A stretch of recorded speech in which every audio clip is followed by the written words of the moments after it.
উচ্চ আদালত থেকে ঢাকা দক্ষিণের মেয়র হিসেবে ইশরাক হোসেনের নাম ঘোষণার পর তার গেজেট প্রকাশে 10 দিন সময় দেওয়া হয়, কিন্তু রায়ের কপি 7 এপ্রিলের পরিবর্তে নির্বাচন কমিশনে জমা পড়ে 15 এপ্রিল।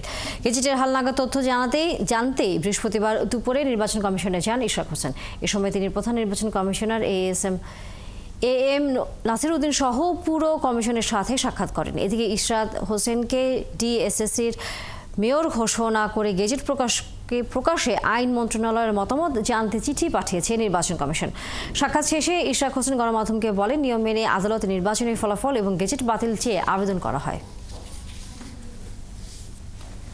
রায়ের কপিতে লেখা আছে এটা কমিশনে পৌঁছানোর পরে 10 দিনের মধ্যে গ্যাজেটটি প্রকাশ করতে হবে এবং 15 তারিখে আমরা এই যে ফাইলটি আমরা ইলেকশন কমিশনে জমা দিয়েছিলাম। প্রত্যেকটা বাংলাদেশের যে প্রচলিত আইন রয়েছে, স্থানীয় সরকারের যে আইন রয়েছে, প্রত্যেকটি স্টেপ ফলো করে এবং আদালতের কোর্টে এটা হিয়ারিং করে সাক্ষী শুনানি সহ সমস্ত যাবতীয় কিছু সম্পূর্ণ আইনসিদ্ধভাবে করা হয়েছে।